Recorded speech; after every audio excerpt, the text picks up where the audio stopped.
গভীর রাতে ফিসফিসানির আওয়াজে নূরের ঘুমটা ভেঙে গেল। ঘুম ঘুম চোখে আশেপাশে তাকালো সে। তার পাশটা খালি, ঘরেও কেউ নেই।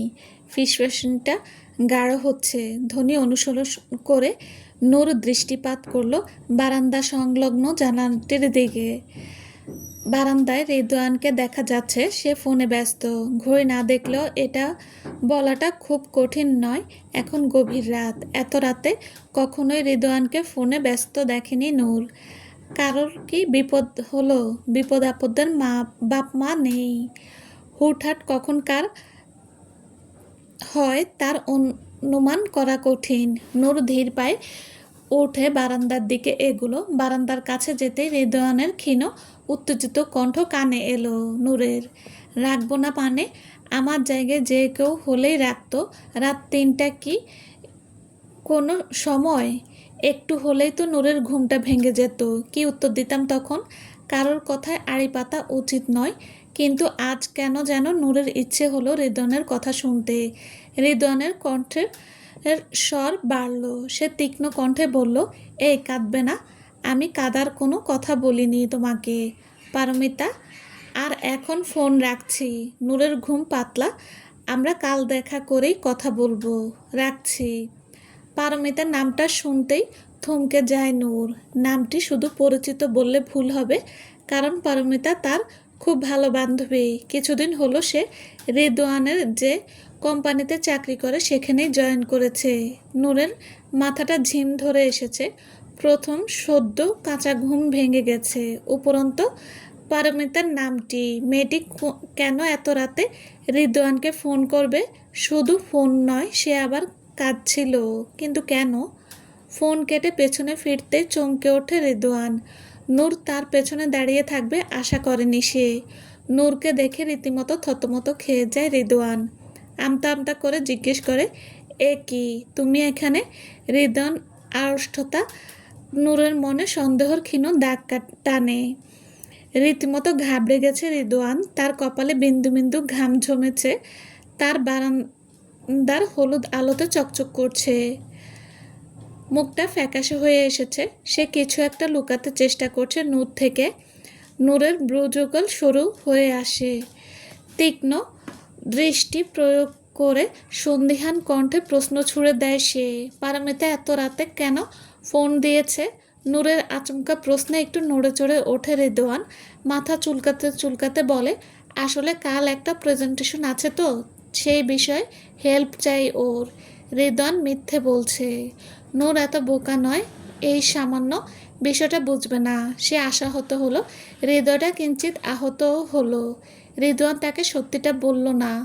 একটা মানুষ যখন নিজ থেকে সত্যিটা না বলে, তাকে জোর করে লাভ হয় না। তাই নূর কথা বাড়ালো না, ঘুরে রুমে চলে গেল। নূর চলে গেলে রিদওয়ান ফোঁস করে একটা নিঃশ্বাস ছাড়ল, যেন হাঁপ ছেড়ে বেঁচেছে সে। নূর এবং রিদওয়ানের বিয়ে হয়েছে মাস 6 তাদের প্রেমের বিয়ে নয়, যাকে বলা হয় সম্পূর্ণ ঘটা করে বিয়ে। পারিবারিক পছন্দে বিয়ে হয়েছে তাদের, এবং সাবলীল সুন্দরভাবে সংসার করছে এই দম্পতি।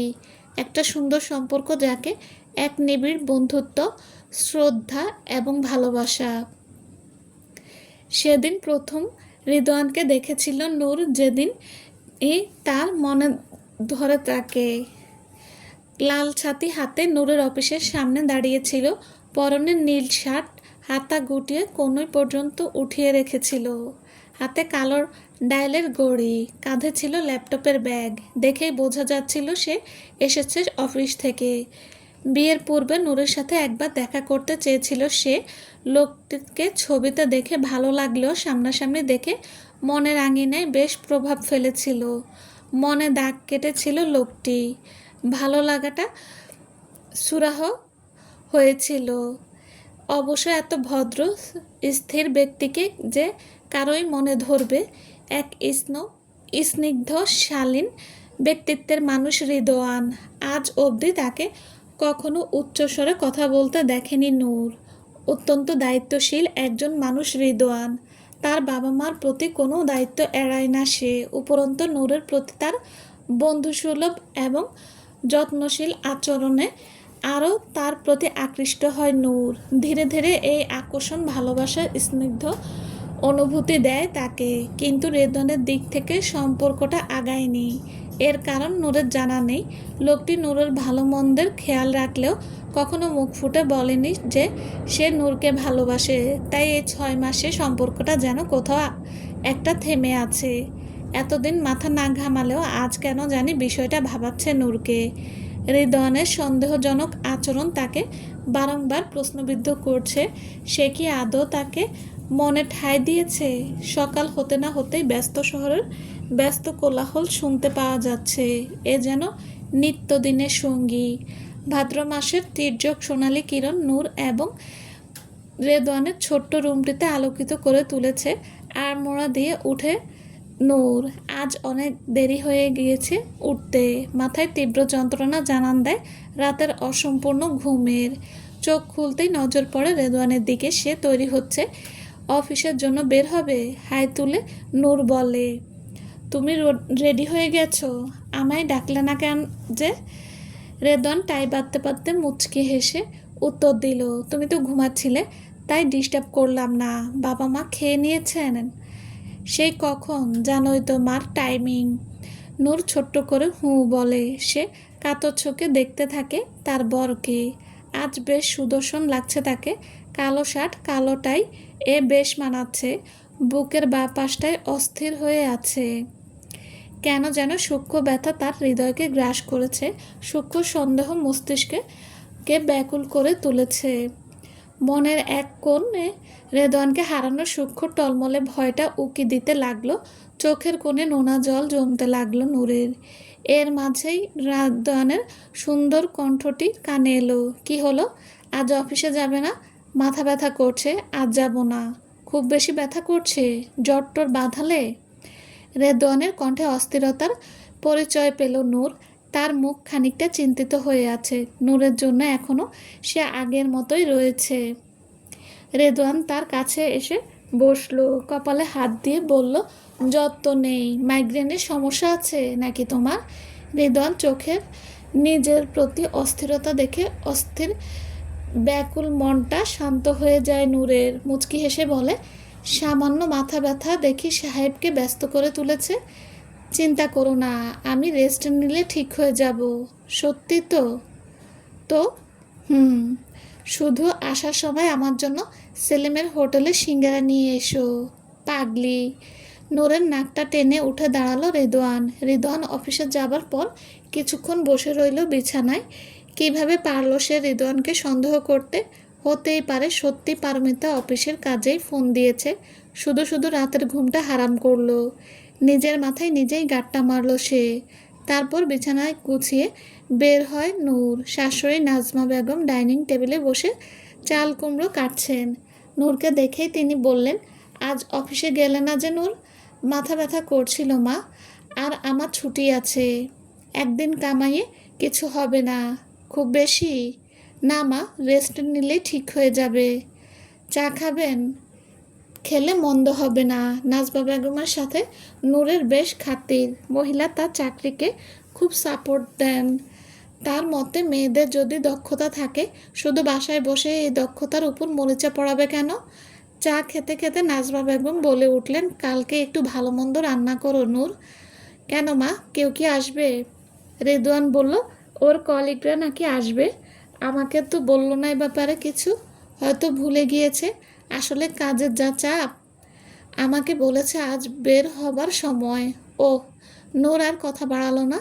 নাজমা বেগমের সাথে ঘরের কাজে হাত লাগালো।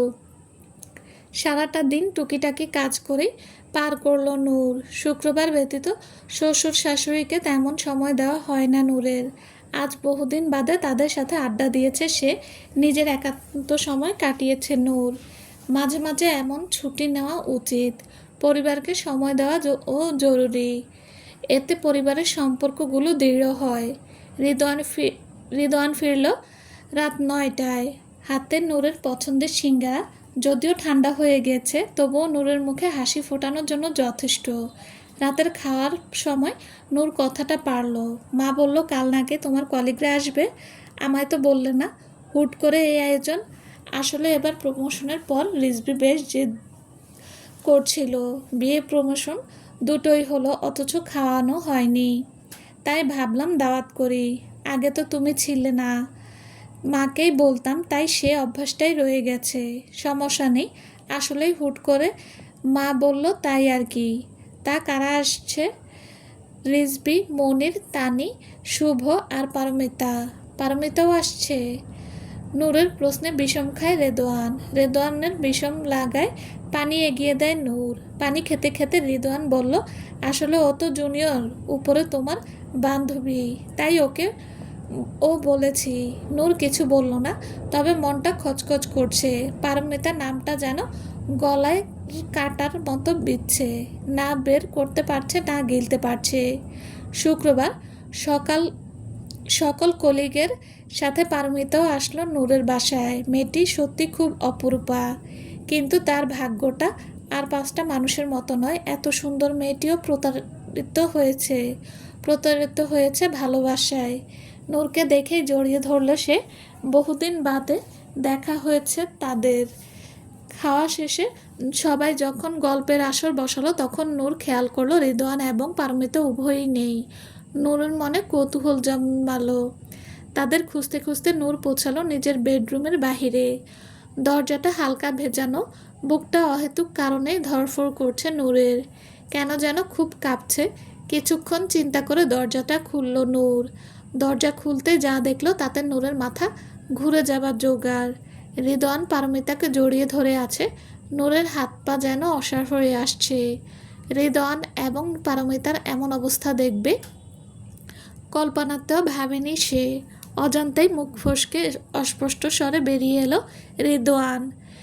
নূরের কণ্ঠ কানে আসতেই রিদওয়ান পেছনে তাকায়। পারমিতা এখনও তার বুকে লেপ্টে আছে। রিদওয়ানের কাতর দৃষ্টি এবং চিন্তিত মুখশ্রী চোখ এড়ালো না। রিদওয়ান ব্যস্ত কণ্ঠে বলল, নূর তাড়াতাড়ি এসো, পারমিতা সেন্সলেস হয়ে গেছে। নূরের মাথা কাজ করছে না। কি সত্যি কি মিথ্যা তার বিচার করাটা এতটা কঠিন হবে জানা ছিল না নূরের। তবুও নূরের ইচ্ছের বিরুদ্ধে পা চালিয়ে ভেতরে প্রবেশ করে সে নিষ্প্রাপ কণ্ঠে প্রশ্ন করে, কি হয়েছে পারমিতার? জানা নেই, ওর শরীরটা নাকি ভালো লাগছিল না। তুমি তখন রান্নাঘরে ছিলে, তাই আমি ওকে ওয়াশরুম দেখিয়ে দিলাম। ওয়াশরুম থেকে বের হতেই মাথা ঘুরে পড়ে গেল। তুমি একটু হেল্প করো প্লিজ। রেদওয়ান প্রচণ্ড আতঙ্কিত হয়ে পড়ে। তার আতঙ্কের কারণটি বুঝতে পারল না নূর। নিজেকে স্বাভাবিক রাখার চেষ্টা করলো সে। এগিয়ে গিয়ে সাহায্য করলো রেদওয়ানকে। পারমিতা সত্যি সেন্সলেস হয়ে গিয়েছে। তাকে কোনো মতে বিছানায় শোয়ালো তারা। রেদওয়ানের বিল্ডিংয়ে একজন ডাক্তার থাকেন, নাম নাজিম উদ্দিন। নাজিম সাহেব হার্টের ডাক্তার। রেদওয়ান বাসার 3 তলায় থাকে সে। রেদওয়ান ছুটে গিয়ে নাজিম সাহেবকে ডেকে আনে। নাজিম সাহেব পারমিতাকে পর্যবেক্ষণ করছেন, আর রুমের এক কোণে থমথমে মুখে দাঁড়িয়ে আছে সবাই। হুট করে এমন একটা ঘটনা ঘটবে সেটা যেন কেউ কল্পনা করেনি। সবার মাঝে নূর শুধু রেদওয়ানকে দেখে যাচ্ছে। তাকে চিন্তিত লাগছে। সামান্য বেহুশ হওয়ার জন্য এত কিসের চিন্তা, সেই সূত্র ভেবে পাচ্ছে না নূর। মিনিট 20 পর্যবেক্ষণ পর নাজিম সাহেব খানিকটা প্রসন্ন মুখে বললেন, আমার মনে হচ্ছে উনি প্রেগনেন্ট। ওনার গার্ডিয়ান কে আছেন? নাজিম সাহেবের কথাটা যেন কারোর বিশ্বাস হচ্ছে না। অফিসের মানুষের মাঝে একটা কানাঘোষা শুরু হলো। তাদের মাঝে এই খবরটা যেন অষ্টম আশ্চর্যের ব্যাপার। রিদওয়ান এগিয়ে গেল নাজিম সাহেবের কাছে। বলল, এখানে ওর গার্ডিয়ান কেউ নেই। আমি ওর কলিগ, আর আমার ওয়াইফ ওর ফ্রেন্ড। আপনি আমাদের বলতে পারেন। দেখো রিদওয়ান, আমি তো হার্টের ডাক্তার, কিন্তু আমার অবজার্ভ ভুল হবে না আশা করি। তবুও বলবো, তোমরা ওনার গার্ডিয়ানকে বলবে একটা টেস্ট করিয়ে গাইনি ডাক্তারের সাথে কনসাল্ট করে নিতে। আমি আসি কেমন? জি আঙ্কেল। নাজিম সাহেব চলে গেলে পরিবেশটা শান্ত হয়ে যায়। সবার থমথমে মুখে পরিবেশটা আরও অস্বস্তি ভরে ওঠে। পারমিতা প্রেগনেন্ট এই কথাটা একটা নীরবতা বাড়িয়ে দিল। কারণ পারমিতা এখনও বিয়ে হয়নি। অফিসের মানুষ অন্তত তাই জানে। পারমিতা এখনো ঘুমে। নাজিম সাহেব একতা ঘুমে ইঞ্জেকশন দিয়েছেন, একটা ঘুমের ইঞ্জেকশন দিয়েছেন। তাই সে না ওঠা অবধি এই ঘটনার কোনো সুরাহা হবে না। কেন যেন পারমিতার গর্ভবতী হবার খবরটা শুনেই নূরের দৃষ্টি রেদওয়ানের উপর গেল। এক অজানা ভয় উপস্থিত মনে ত্রাস তৈরি করলো। আহত মনটা প্রার্থনায় লেগে গেল যেন তার চিন্তা ভুল হয়। না চাইতেই সকল কুচিন্তার ঢেউ তার শান্ত মনকে বারে বারে উত্তেজিত করে তুলছে। ইচ্ছে হচ্ছে সরাসরি জিজ্ঞেস করতে রিদওয়ানকে পারমিতার সাথে তার কিসের লুকোচুরি। কিন্তু সে থেমে যায় এই ভেবে যদি সে ভুল হয় তবে চিরটা কাল রিদওয়ানের সামনে ছোট হয়ে যাবে সে। ভালোবাসার মানুষের অনীহার পাত্র হতে চায় না নূর। দ্বিধার এক অসীম জালে জড়িয়ে যাচ্ছে সে। চাইলেও এই জাল কেটে বের হবার উপায় পাচ্ছে না। রিদওয়ান সবাইকে নিয়ে বসার ঘরে গেল। সবার হতবাক মুখশ্রীতে হাজারো প্রশ্ন, কিন্তু করতে পারছে না। রিদওয়ান সবার উদ্দেশ্যে বললে কেউ এই নিয়ে কোনো প্রশ্ন পারমিতাকে করবে না। ও এ নিয়ে কোনো গসিপও হোক সেটা আমি চাই না। আমার মনে হয় আমি সবাইকে ক্লিয়ার করতে পেরেছি। রিদওয়ানের কণ্ঠের কাঠিন্য সবার কৌতূহল একেবারে দমন করে দিল। রিজভী স্বর খাদ্যে এনে বলল, কিন্তু রিদওয়ান ভাই, ওকে কে জানাবে নিউজটা? নূর জানাবে। ওর বান্ধবী সে। নূরের কাছ থেকে জানলে আমার মনে হয় না পারমিতা খুব একটা অস্বস্তি বোধ করবে। রিদওয়ানকে ঠিক কী বলা উচিত জানা নেই নূরের। লোকটার তল পাওয়া বড়ই ভার। যদি সাধারণভাবে দেখা হয় রিদওয়ান কেবলই পারমিতাকে সাহায্য করছে একজন কলিগ হিসেবে, এতে সন্দেহের কোনো অবকাশ নেই। অথচ অপরদিকে গুটি মেলালে ঘোর রহস্যের চোরাবালিতে ডুবে যাচ্ছে নূর। কেন রাতে পারমিতা রিদওয়ানকে ফোন দিয়েছে? কেন রিদওয়ান এত ঘাবড়ে গিয়েছিল রাতে? কেন তাদের দরজা ভিজিয়ে রাখা ছিল? অনেক প্রশ্ন। নূরের নিজেকে হীন মনোভাবের একটা পোকা মনে হচ্ছে, যে কারণে অকারণে তার স্বামীকেও সন্দেহ করছে, কিন্তু কোনোভাবে এই সন্দেহের বীজটা উপড়ে ফেলতে পারছে না। পারমিতার ঘুম ভাঙল 2 ঘন্টা পর। শরীরটা খুব দুর্বল। পাশে নূর বসে আছে। নূরকে দেখেই ঝটপট উঠে বসে পারমিতা। তার মুখখানা শুকনো হয়ে আছে। লম্বা মুখখানা আরেকটু লম্বা লাগছে। নূর তার পেছনে একটা বালিশ দিল। পারমিতা মাথা নত করেই বসে আছে। কোনো কথা নেই তার মুখে। নূর খানিকটা ইতস্তত করে কিভাবে কথাটা শুরু করবে সেটা ভেবে ফোঁস করে একটা দীর্ঘশ্বাস ফেলল সে। তারপর বলল, এটা কিভাবে হলো পারমিতা? নূরের প্রশ্নে হু হু করে কেঁদে ওঠে পারমিতা। ফর্সা মেয়েটির গাল নাক লাল হয়ে ওঠে। সুরাহ নজর বিষাদ সিন্ধুতে প্লাবিত হয়। এক পর্যায়ে নূর তাকে জড়িয়ে ধরে। নিঃশব্দে দুজন নারী একে অপরের কষ্ট ভাগ করে নেয়, শুধু অশ্রুজলের মাধ্যমে। নূরের হাজারো জিজ্ঞাসার পরও উত্তর দেয় না পারমিতা। অবশেষে নিজের মাঝেই সকল জিজ্ঞাসাকে দমিয়ে রাখতে হয় নূরের। পারমিতাকে সাবধানে বাড়ি যাওয়ার ব্যবস্থা করে দিল রিদওয়ান। মেহমানরা আস্তে ধীরে যে যার বাসার দিকে প্রস্থান করলো। সবাই চলে গেলে রিদওয়ান নিজের রুমে এসে গা এলিয়ে দিল বিছানায়। ফুল স্পিডে ফ্যান ঘুরছে, তবুও গরম লাগছে তার। বিকেলে চা খাওয়ার বাতিক আছে রিদওয়ানের, তাই 1 কাপ চা হাতে রুমে আসে নূর। আসরের আজান শোনা যাচ্ছে, কিন্তু রিদওয়ান এক দৃষ্টিতে ফ্যানের দিকে তাকিয়ে আছে সে। আজানের ধ্বনি কানে আসলেই রিদওয়ান নামাজে দাঁড়িয়ে পড়ে। মাঝে মাঝে জামাতে তো মাঝে মাঝে ঘরে, কিন্তু সে সময় নষ্ট করে না। অথচ আজ আজান শেষ হয়ে যাবার পর সে শুয়ে আছে কিছু নিয়ে গভীর চিন্তায় মগ্ন সে। চাটা বিছানার পাশের সাইড টেবিলে রেখে রিদওয়ানের পাশে বসল নূর। তার চুলে হাত বুলাতে বুলাতে বলল, কিছু নিয়ে কি চিন্তা করছো? নূরের স্পর্শ পেতেই চিন্তার সাগর থেকে বের হলো রিদওয়ান। মুচকি হাসি দিয়ে নূরের কোমর জড়িয়ে ধরল। এই প্রথম নূরের এতটা কাছে এসেছে সে।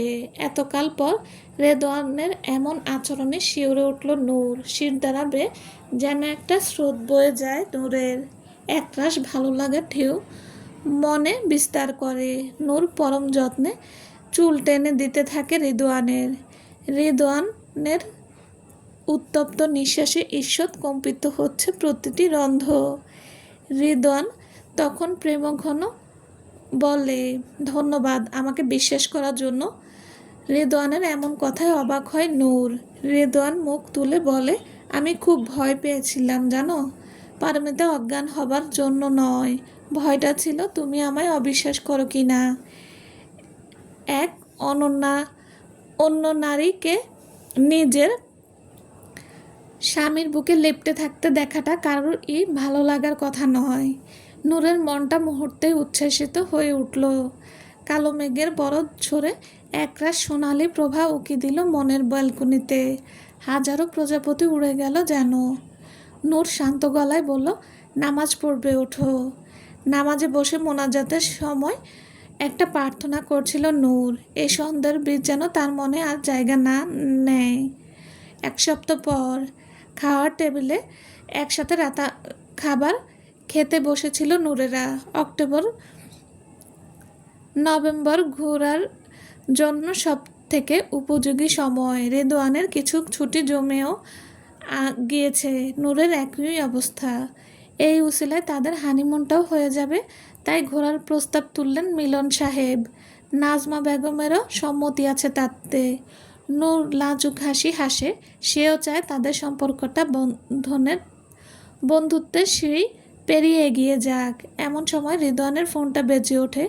সে অর্ধেক খাবারের ফোনটা নিয়ে নিজের রুমে চলে যায়। নাজমা বেগম সরু দৃষ্টিতে রিদওয়ানের কাজগুলো পর্যবেক্ষণ করেন। মিনিট 5 বাদেও যখন রেদওয়ান আসে না, তখন তিনি নূরকে বলে, যাও তো রিদওয়ানকে বলো খেতে আসতে, ফোনে কথা পরেও বলতে পারবে ও। নূর মাথা নাড়িয়ে উঠে যায়। এটো হাতেই নিজের রুমে যায় সে। রিদওয়ান বারান্দায় কথা বলছে। স্বর খাদে নামালেও তার রাগান্বিত স্বর বোঝা যাচ্ছে। নূর বারান্দার কাছে যেতেই শুনতে পায়, এই বাচ্চা অ্যাবর্ট করার কথা মাথাতেও আনবে না পারমিতা।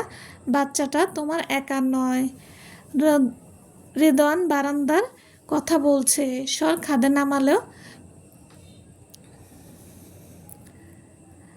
তোমার একার নয়, তার বাবা বেঁচে আছে, সুতরাং তুমি একা কোনো ডিসিশন নিতে পারো না। রিদওয়ানের কণ্ঠে দৃঢ়তা স্পষ্ট। সে এমনভাবে কথা বলছে যেন সে খুব ভালো করে জানে বাচ্চাটার বাবাকে। নূর ঠায় দাঁড়িয়ে রইল। তার মস্তিষ্কে যেন ফাঁকা হয়ে গিয়েছে। মাথায় আসছে না কি হচ্ছে। এর মাঝে রিদওয়ানের কঠিন কণ্ঠে বলা কথাটি কানে আসলো, যদি তোমার বাচ্চাটি নাই চাই তবে তাকে নিয়ে তোমার চিন্তা করা লাগবে না। দরকার হলে আমি এবং নূর তাকে পালবো। আমরাই তাকে দত্তক নিব। তবু এই বাচ্চা তুমি অ্যাবর্ট করবে না। আমি এ নিয়ে দ্বিতীয় কোনো কথা শুনতে চাইছি না পারমিতা, আমি রাখছি। রিদওয়ানের কথাটা শুনে স্তব্ধ হয়ে যায় নূর। পারমিতার বাচ্চার প্রতি কেন রিদওয়ানের এত দরদ? একেবারের জন্য ভেবে নেওয়া হোক বাচ্চাটা রিদওয়ানের সাথে জড়িত নয়, তাহলে তার বাবাকে কে সে ব্যক্তি যার কথা পারমিতা রিদওয়ানকে বলতে পারছে না, অথচ নূরকে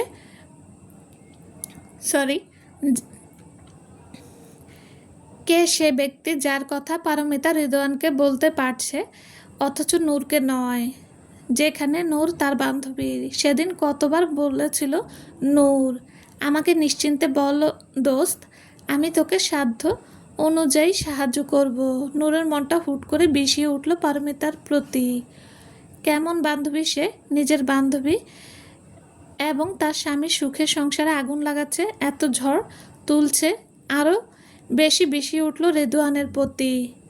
একটা অন্য মানুষের বাচ্চা নিয়ে কিসের এত আতিথ্যতা, কিসের এত ঢং?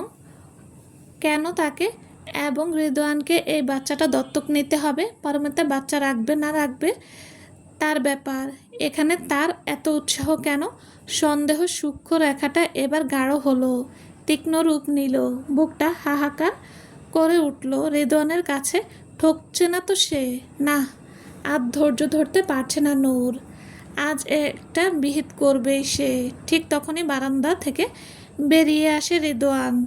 তার চোয়াল শক্ত, চোখ লাল হয়ে আছে যেন অনেক কষ্টে রাগ দমিয়ে রেখেছে। নূরকে দেখে ঈষৎ চমকালেও তেমন কোনো কথা বলে না রেদওয়ান। পাশ কাটিয়ে ডাইনিং রুমে চলে যায়। নূর তাকে জেরা করতে চাচ্ছিল, কিন্তু রেদওয়ানের মুখশ্রী এবং চাহনি দেখে প্রশ্নগুলো দমিয়ে রাখলো। কিন্তু আজ রেদওয়ানকে উত্তর দিতে হবে। উত্তর যে নূরের চাই। রেদওয়ানের থমথমে মুখে খাবারটা শেষ করলো।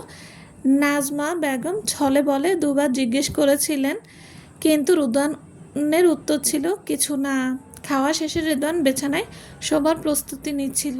তার অভ্যাসের মধ্যে একটি অভ্যাস বেশ উদ্ভট। তা হলো বিছানা হতে হবে টান টান। তাই রেদওয়ান ঘুমানোর পূর্বে বিছানাটা টান টান করে তারপর শোয়। তাই আজও সেটাই করছে সে। ঠিক তখনই নূর শান্ত কণ্ঠে প্রশ্ন ছুড়ে দিল, পারমিতার বাচ্চার বাবাকে? প্রশ্নটা শুনে সরু দৃষ্টিতে তাকালো রেদওয়ান। তার চাহনিতে বিস্ময়ের ছাপ, যেন নূরের প্রশ্নটা নিছক বেমানান এবং অহেতুক। নূরের চাহনি স্থির, তার কণ্ঠে কোনো জড়তা নেই। সে ঠান্ডা দৃষ্টিতে তাকিয়ে আছে রেদওয়ানের দিকে। রেদওয়ান কিছুক্ষণ চুপ করে থেকে আবার মন দিল বিছানা গোছাতে। নূর মিনিট বাদে আবারও একই প্রশ্ন করলো, রেদওয়ান তোমাকে আমি কিছু বলেছি পারমিতার বাবাকে? রেদওয়ান এবার আর থামলো না। বিছানা ঝাড় দিতে দিতে বলল, সময় হলে সব জানতে পারবে। এখনো সেই সময় আসেনি। আর পারমিতা নিজ থেকে তোমাকে না জানাতে চাইলে আমি নিজ থেকে তো তোমাকে জানাতে পারি না। তবে একটা কথা বলবো, একটু ধৈর্য ধরো আর আমার উপর বিশ্বাসটা রাখো। আমি তোমাকে ঠকাচ্ছি না। রেদওয়ান এক নিঃশ্বাসে কথাগুলো বলল, কিন্তু একবারও নূরের দিকে তাকালো না। রেদওয়ানের স্পষ্ট বক্তব্যের পর সত্যি কিছু বলার থাকে না নূরের। কি বলবে সে, যেখানে রেদওয়ান নিজ থেকে বলছে তার উপর বিশ্বাস রাখতে? তাহলে অবিশ্বাসটা করবে কি করে? আবার সন্দেহর যে গাঢ় বীজ মনের আঙিনায় বাড়ছে, তাকে কমানোর উপায়ও সে পাচ্ছে না। দ্বিধার মাঝে আরও জড়িয়ে যাচ্ছে নূর। উচ্চাটনে মনটা অস্থির হয়ে গিয়েছে। কেউ ঠিক বলছিল, সন্দেহ এমন এক স্ফুলিঙ্গ যা নিবৃত্ত হৃদয়কে ব্যাকুল করে আর তার শান্তিকে পুড়িয়ে ছারখার করে দেয়। তার নিবৃত্ত হৃদয়ে ঝড় তুলছে এই সন্দেহ। সেদিন রেদওয়ান এবং নূর দুজনেই কেউ ঘুমালো না। একই বিছানায় দুদিকে মুখ ফিরে রাত্রি যাপন করেছে তারা। মনের মাঝে হাজারো কথা, কিন্তু বলতে পারছে না। এক অদৃশ্য বাধায় আটকে আছে দুজন। প্রকৃতির ন্যায় মনেও যখন ঝড় ওঠে, তখন শান্তির নাম প্রসন্নতা ছাই হয়ে যায়, লণ্ডভণ্ড করে দেয় অন্তরাত্মাকে। যেমন করেছে রেদওয়ান এবং নূরকে। পরদিন সকাল 11টা। অফিসের কাজে মন লাগছে না নূরের। মাথায় কুচিন্তা আসছে, আসবেই বা না কেন? পরক্রিয়ার ব্যাপারটা এখন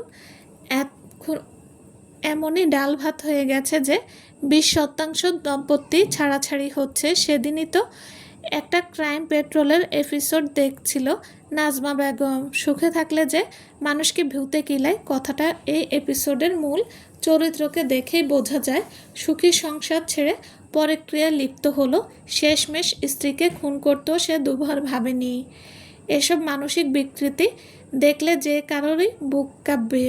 আর কিছুদিন যাবৎ রেদওয়ানের সাথে পারমিতার যা কাণ্ডগুলো লক্ষ্য করছে নূর, তাতে যে কারোরই সন্দেহ হওয়াটা খুব স্বাভাবিক।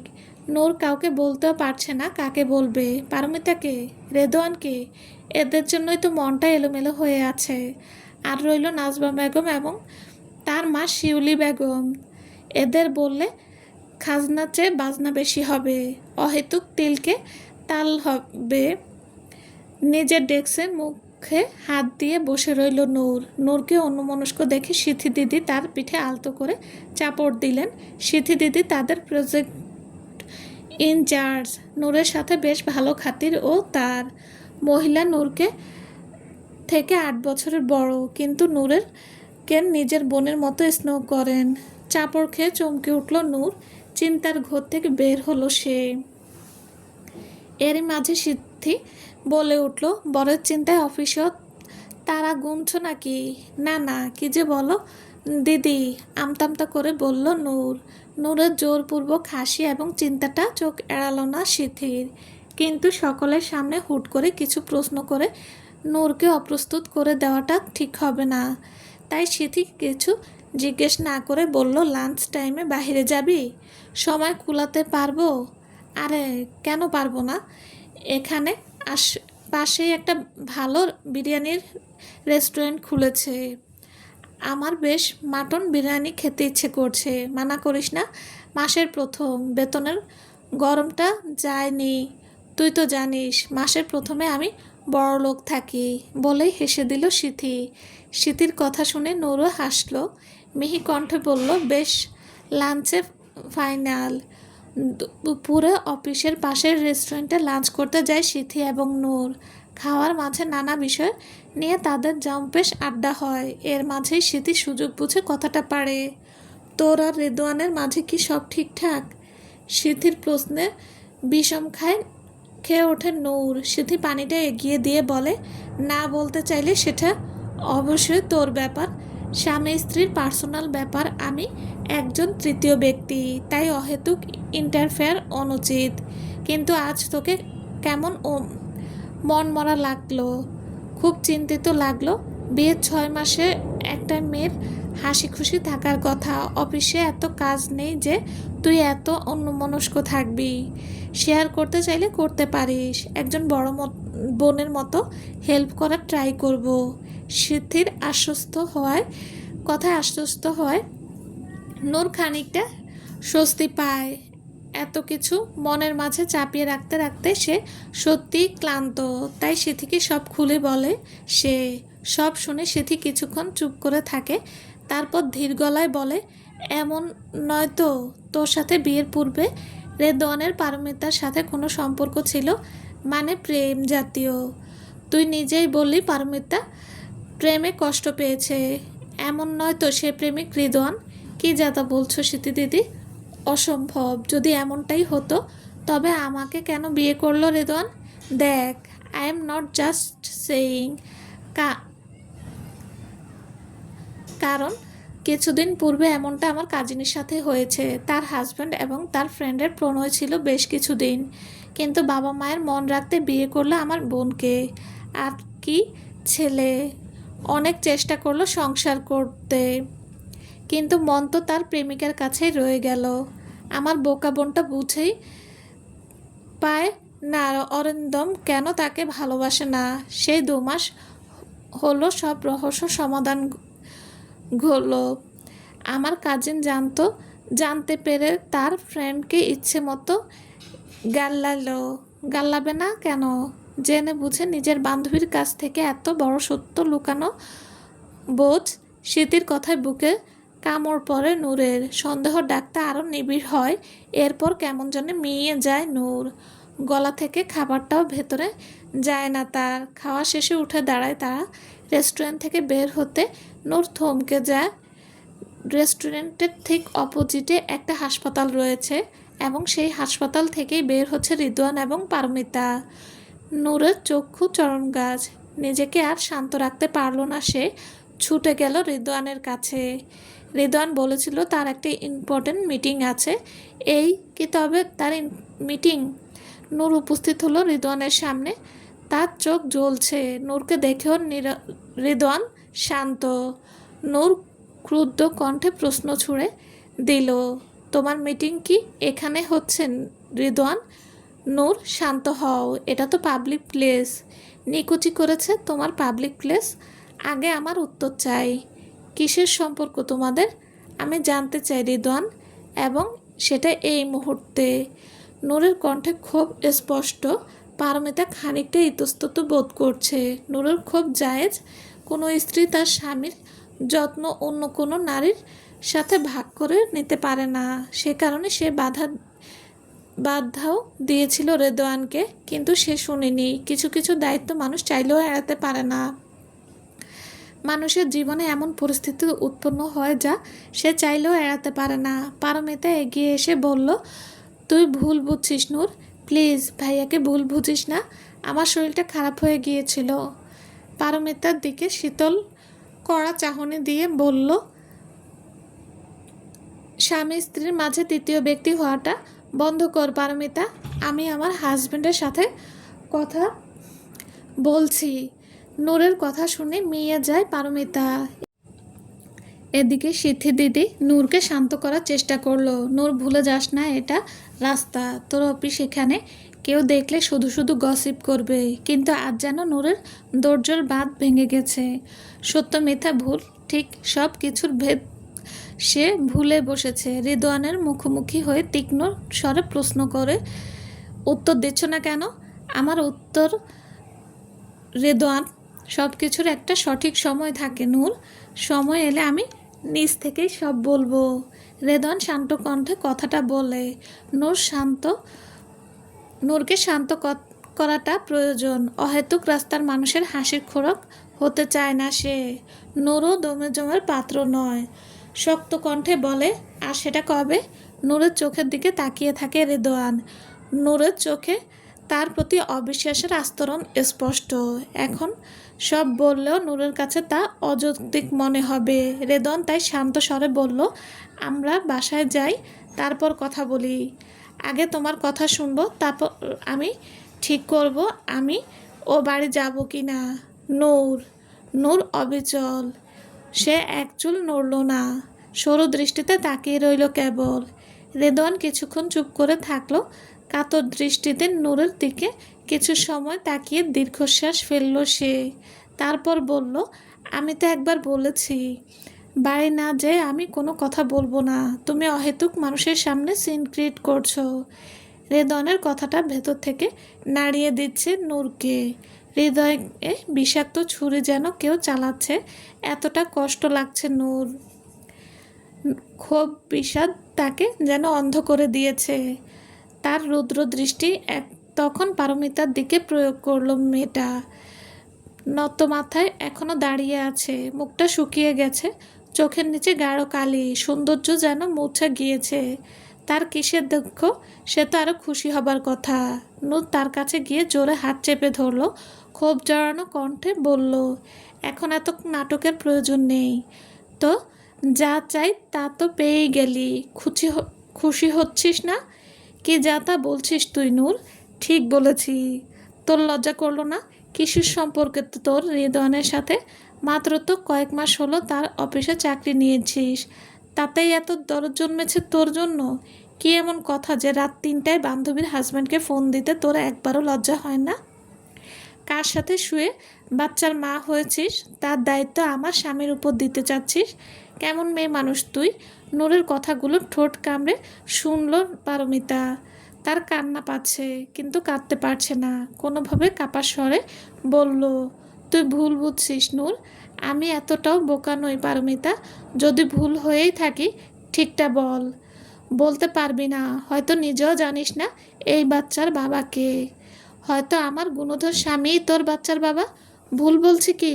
নয়তো 6 মাসে ও আমাকে ছুতেও তার এত উৎকণ্ঠা কেন হবে?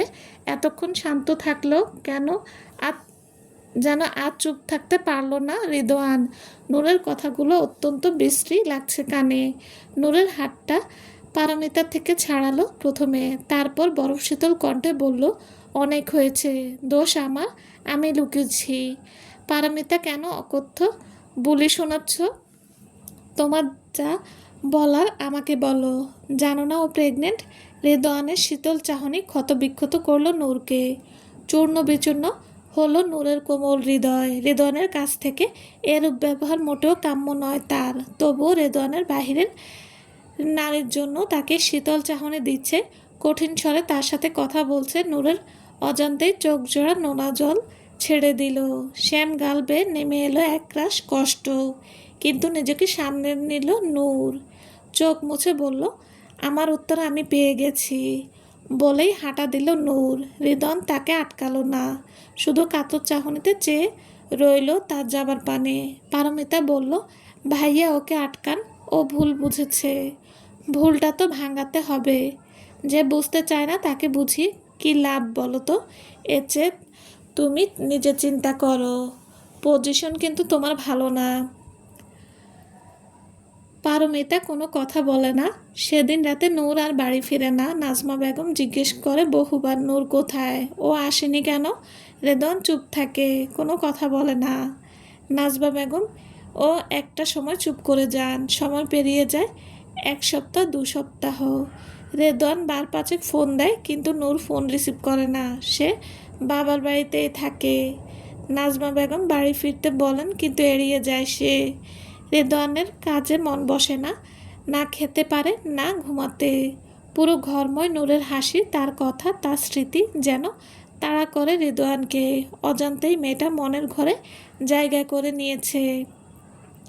এখন তাকে ছাড়া বাড়িতে থাকতেও ভালো লাগে না রেদওয়ানের। চোখ বুজলেই গোল গালের মেয়েটার প্রতিচ্ছবি চোখে ভেসে।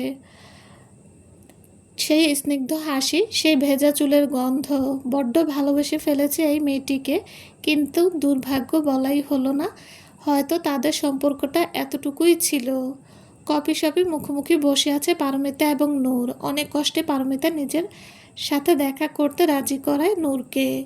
হৃদয়ের অবস্থাটা কেমন খুব ভালো করেই জানে পারমিতা। ভালোবাসার মানুষ মুখ ফিরিয়ে নিলে সত্যিই কষ্ট লাগলে। আর এই ভুল বুঝের উৎস কেবল সে। তাই জেনে বুঝে একটা বিয়েতে ফাটল ধরাতে রাজি নয় সে। একটি বিয়ে ভাঙা মসজিদ ভাঙার মতোই ধরা হয়। নূর শক্ত মুখে বসে আছে এবং বারবার মোবাইলের ঘড়ি দেখছে। তার অস্বস্তি লাগছে পারমিতার সাথে বসতে। শেষমেশ আর ধৈর্য না ধরে বিরক্ত নিয়ে বলল, যা বলা দ্রুত বল। নূরের কথা শুনে পারমিতা ফোনটা ছেড়ে বলল, আমার আর রেদওয়ান ভাইয়ার সম্পর্ক শুধু কলিগ কিংবা বন্ধু স্বামী হিসেবে নয়। আমি রেদওয়ান ভাইয়াকে তোর বিয়ের অনেক আগ থেকে চিনি। ইভেন তোর আমার বন্ধুত্বেরও বহু আগ থেকে। আমাদের সম্পর্কটা তেমন নয় যেমনটা তুই মনে করছিস। নূরের ব্লুজগল কুঞ্চিত হয়ে আসে। তীক্ষ্ণ দৃষ্টিতে তাকিয়ে থাকে সে। পারমিতা কফির মগের দিকে চেয়ে বলে, রাফিনকে মনে আছে তোর? হ্যাঁ, রেদওয়ানের ফ্রেন্ড, এখন মিশনে আছে। আমার সাথে ওর পরিচয় হয়েছে 2 মাস আগে। দেশে এসেছিল। রেদওয়ান ভাইয়ার বেস্ট ফ্রেন্ড আমার হাজব্যান্ড। আমার আর রেদওয়ান ভাইয়ার পরিচয় রাফিনের মাধ্যমেই। ইভেন আমাদের বিয়ের সাক্ষীও রেদওয়ান ভাই। রাফিনের খুব ভালো 3জন বন্ধু, আশিক ভাই, মুকিত ভাই আর রেদওয়ান ভাই। তখন আমি মাত্র 18 পেরিয়েছে। রাফিন হারাই যায়নি। পাগল মানুষ তো কখন কি করে তার ঠিক নেই। একদিন হুট করে আমাকে এসে বলল ও আমাকে বিয়ে করবে, প্রপার বিয়ে। ওর নাকি ইচ্ছে পালিয়ে বিয়ে করার। 18 বছরের কিশোরীর আবেগ তো ও তখন সর্বোচ্চ পর্যায়ে। আমি রাজি হয়ে গেলাম। বাবাকে বললে হাত পা ভেঙে ফেলতো, তাই আমরা লুকিয়ে কাজী অফিসে বিয়ে করি। কিন্তু সমস্যা একটাই ছিল, ও আর্মিতে ছিল। ওদের একটা বয়স না হলে বিয়ের পারমিশন পায় না। ওর আর আমার বিয়েটা শুধু রেদওয়ান ভাই, আশিক ভাই এবং মুকিত ভাই জানতো। রেদওয়ান ভাই আমার ভাই হিসেবে সাক্ষী দিয়েছিলেন। রাফিন প্রমোশন পায়, ক্যাপ্টেন হয়। তখন আমি বলেছিলাম এবার যেন ও বিয়ের কথাটা বলে, কিন্তু তার সময় পায় না। তার আগেই ও মিশনে চলে যায়। 6 মাস, 1 বছর পর আসতো। আজ আমাদের বিয়ের প্রায় 7 বছর হয়ে গেছে, অথচ ব্যাপারটা গোপন। লাস্ট 2 মাস আগে রাফিন এসেছিল। আমাদের মাঝে খুব বড় ঝামেলা হয়, ঝগড়া হয়। আর কত লুকিয়ে রাখবো বলতো? বাবা মা বিয়ের জন্য উঠে পড়ে লেগেছেন। তখন রাফিনকে আমাকে কথা দেয় এবার আসলে সে আমার এবং তার বাসায় কথা বলবে। বিয়ের কথাটা বলতে পারবে না, কারণ এতে তার চাকরি সাসপেন্ড হতে পারে। কেউ জানলে খুব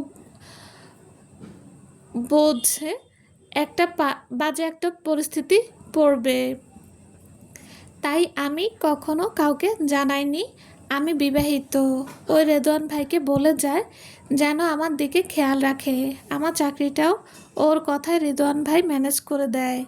পারমিতা থামলো, তার কণ্ঠস্বর জড়িয়ে যাচ্ছে। সে একটু পানি খেলো, তারপর বলল, সবটা আবার ঠিক হয়ে যাচ্ছিল, কিন্তু মিশনে যাওয়ার পর থেকেই আমি ওর খোঁজ পাচ্ছি না। না ফোন, না ইন্টারনেট, না সোশ্যাল নেটওয়ার্ক। আমি কোনোভাবেই ওর সাথে কন্ট্যাক্ট করতে পারছি না। এর মাঝে আমি জানতে পারি আমি প্রেগনেন্ট। আমার বাচ্চা অবৈধ নয়। আমি কি করব? কাকে বলবো? কোথায় যাব? কিছু বুঝছি না। মুকিত ভাই, আশিক ভাই ও দেশে নেই। রেদন ভাইকে জানানো বাদে আমার কাছে কোনো উপায় ছিল না। সেই রাতে আমি পাগল হয়ে গিয়েছিলাম। আমার যেন জ্ঞান শূন্য হয়ে গিয়েছিল। তাই তো রাত ৩টার সময় রেদওয়ান ভাইকে ফোন দিয়েছি, যেন কোনোভাবে রাফিনের সাথে যোগাযোগ করেন।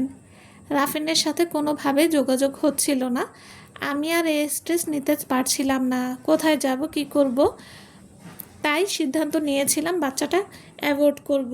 কিন্তু রেদওয়ান ভাই সেটা হতে দিল না, কারণ বাচ্চাটা নাকি আমার একার নয়।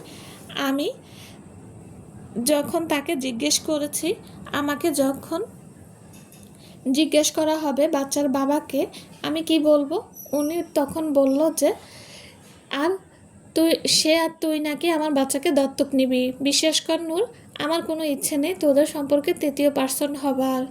আমি হয়তো তোকে বলতে পারতাম, রিদওয়ান ভাইও তোকে বলতে পারতো, কিন্তু শুধুমাত্র রাফিনের জন্য রিদওয়ান ভাই কখনো কাউকে বলেও নি সে আমাকে চেনে। কারণ কিভাবে চেনে সে তার ব্যাখ্যা সে দিতে পারবে না।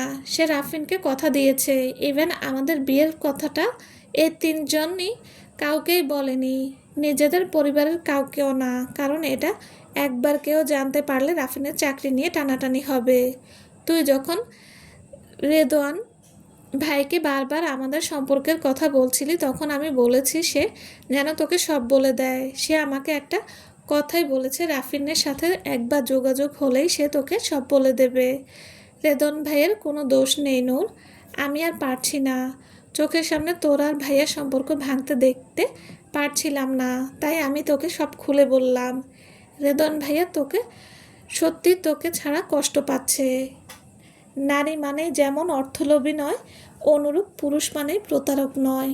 পরমিতা কণ্ঠ কাঁপছে, শব্দগুলো আটকে আসছে গলায়, দলা পাকিয়ে কান্না পাচ্ছে, চোখ ছলছল করছে। কান্না খুব ছোঁয়াচ্ছে রোগ। তাই তো নূরেরও চোখ জ্বলছে। পারমিতার জন্য তার কষ্ট লাগবে, এটা খুব স্বাভাবিক। মেয়েটির তো দোষ নেই, সে শুধু ভরসা করেছে, ভালোবেসেছে। ভালোবাসা ব্যাধিটাই সাংঘাতিক। একবার এই ব্যাধি আক্রান্ত হলে জীবনের দিক বদলে যায়। মানুষ পাগলামি করে, তার প্রমাণ পারমিতা। নূর নিপুণভাবে তার চোখ মুছে নিল, জড়তা ঝেড়ে বলল, বুঝলাম তোদের কোনো দোষ নেই। পরিস্থিতি তোদের একটা কঠিন খেলার সামনে এনে দিয়েছে। কিন্তু আমাকে ও বাড়ি যাওয়ার জন্য রিকোয়েস্ট করবি না পারমিতা। আমার আবদার এটা। আমি ও বাড়ি ফিরছি না। কিন্তু কোনো কিন্তু না পারমিতা। আমি একটা মেয়ে, হয়তো তোর জায়গায় থাকলে আমিও একই কাজ করতাম। নিজের স্বামীর কথা ভেবে আমি হয়তো লুকিয়ে যেতাম, কিন্তু রেদন আর আমি স্বামী স্ত্রী। হ্যাঁ, হয়তো ওর বন্ধু, ওর বহু পুরনো বন্ধু। ওদের বন্ধুত্ব 18 বছরের, মানছি, কিন্তু সম্পর্কগুলো না খুব নমনীয়। প্রতিটা সম্পর্কের একটা আলাদা জায়গা আছে। আমি কি করতাম বলতো? মানছি আমি সন্দেহপ্রবণ, কিন্তু আমি তো তাই বিশ্বাস করব যা দেখব। আমি খুব বাজে বিহেভ করেছি তোর সাথে, মানছি, কিন্তু কেন করেছি?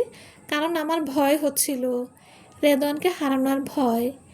আমি ওকে জিজ্ঞেসও করেছি, কিন্তু ও সময়ের কথা বলেছে, কিন্তু আমি তো আমার মস্তিষ্ককে শান্ত করতে পারছিলাম না, ফুটছিলাম ভেতরে থেকে।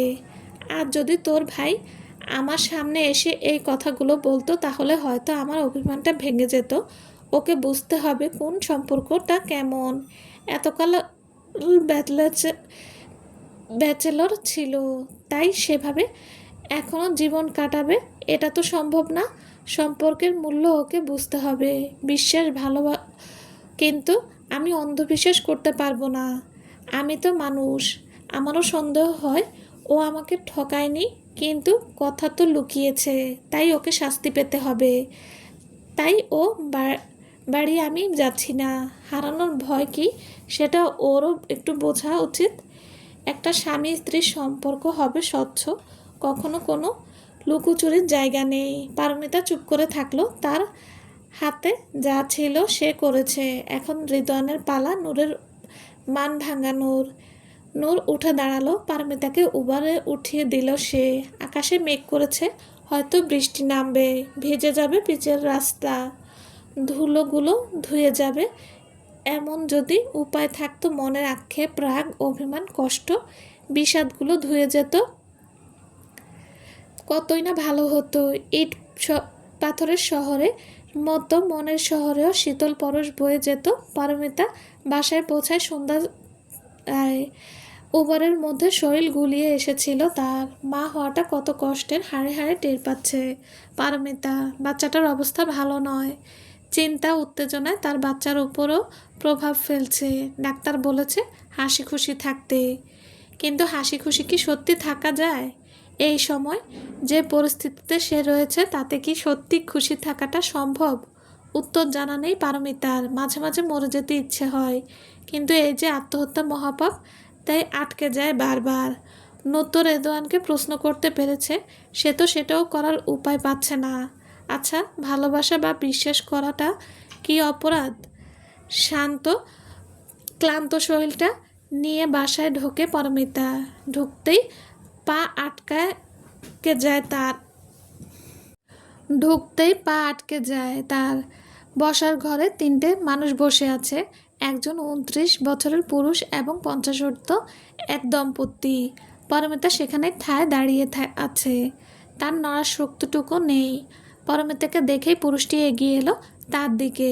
সেই সুদর্শন পুরুষ, যার প্রেমে একটি 18 বছরের কিশোরী ভেসেছিল আবেগে। বিয়ে নামক সত্যিটা গোপন করে রেখেছিল এই 60টি বছর। মিহি কণ্ঠে পুরুষটি বলল, পারমিতা। এই নামটি বিগত 1.5 মাস যাবৎ শোনেনি পারমিতা। একরাশ অভিমান ভর করল কালো নয়নে।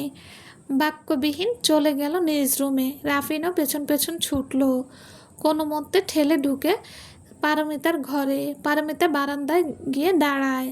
তার দম আটকে আসছে। 2 মাস পর রাফিন ফিরেছে। এই কদিন কতটা মানসিক যন্ত্রণাতে ছিল পারমিতা, সেটা শুধু সেই জানে। রাফিন কাতর কণ্ঠে বলল, পারমিতা, আমার কথাটা শোনো। শুনতে ইচ্ছে হচ্ছে না। ঠান্ডা কণ্ঠে কথাটা বলে পারমিতা। রাফিন তবুও এগিয়ে যায়।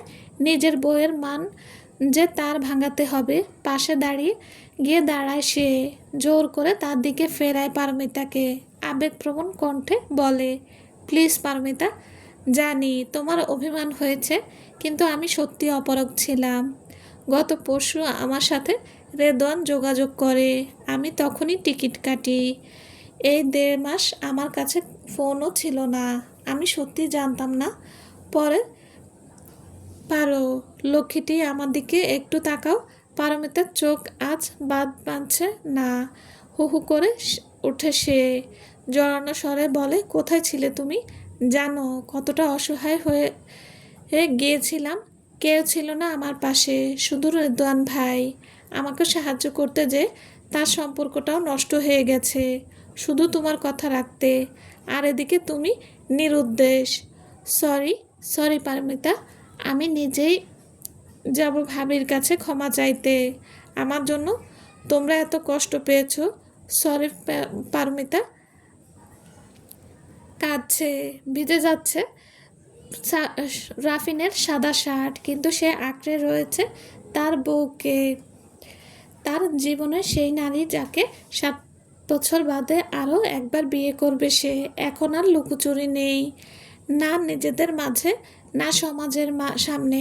পরদিন পড়ন্ত বিকেলে রিকশার জন্য দাঁড়িয়ে আছে নূর, কিন্তু রিকশার যে কোনো অকাল পড়েছে ঢাকা শহরে।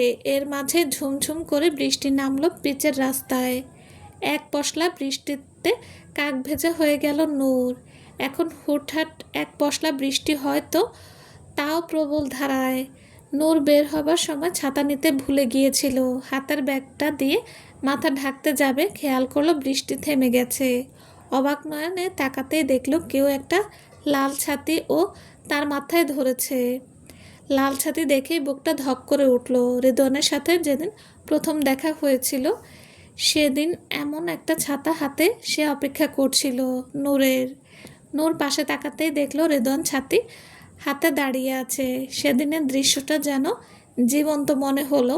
রেদওয়ান বিগত দুদিন বহুবার ফোন দিয়েছে কিন্তু নূর ধরেনি। অভিমানে তাকে ব্লক করে দিয়েছে। 2 সপ্তাহ যে লোক মাত্র 5বার ফোন দেয় তার হুট করে আদিক্ষেতা ভালো লাগেনি নূরের। লোকটা তাও থামেনি। তার মাকে বহুবার ফোন দিয়েছে যেন একটাবার নূর তার সাথে কথা বলে, কিন্তু নূর কথা বলেনি। ভেবেছিল হয়তো তার অভিমান ভাঙাতে রেদওয়ান নিজে আসবে, এবং আজ সত্যি রেদওয়ান এসেছে। মনে মনে তো ঠিক করে রেখেছে রেদওয়ান এলে ও সে ফিরে যাবে না। কিছুদিন তাকেও কষ্ট দেবে। কষ্ট পেতে কেমন লাগে সেটা তো জানা উচিত। হারানোর ভয়টা কেমন তা তো জানা উচিত।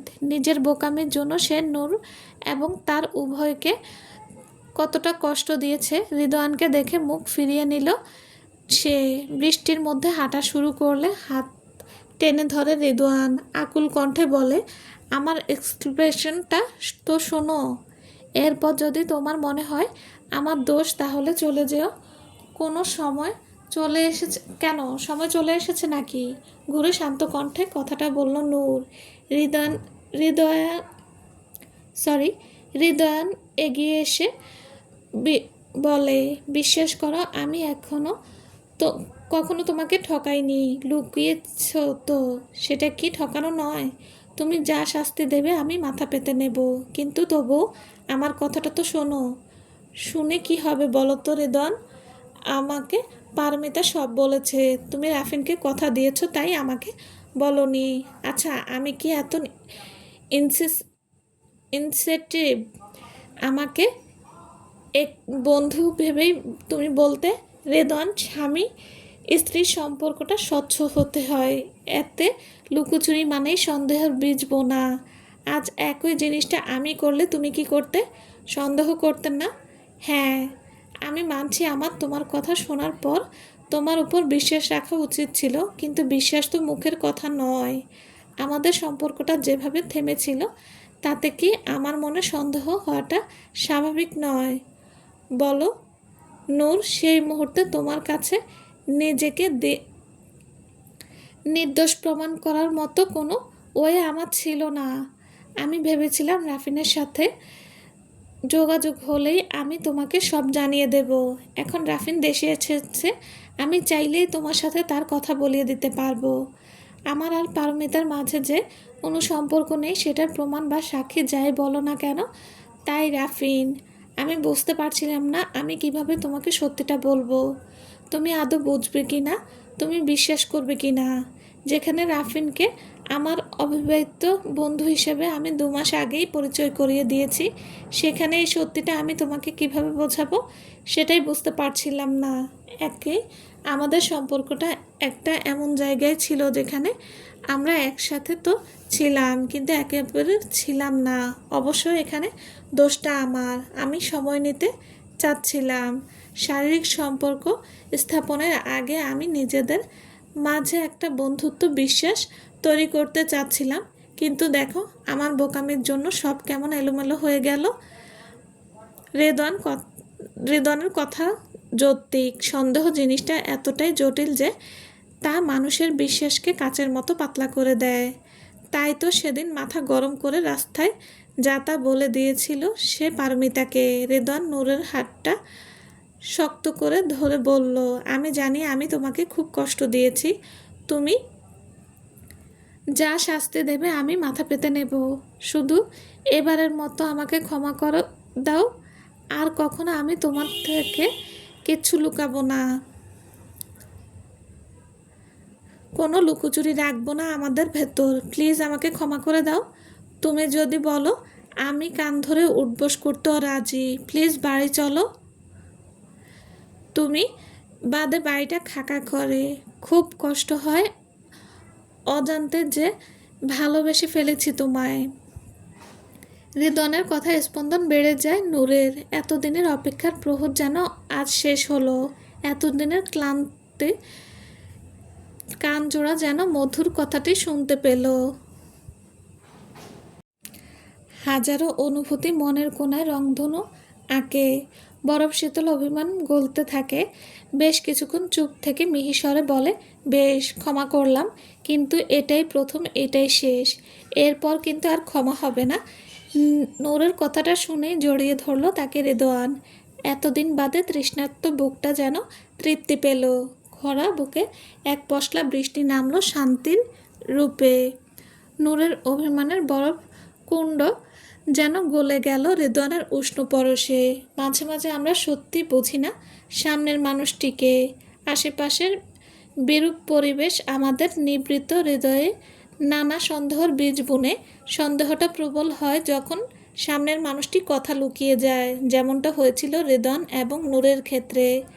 রেদওয়ান লুকোচুরি এবং নূরের সন্দেহ তাদের সম্পর্কের বাধা হয়ে দাঁড়িয়েছিল।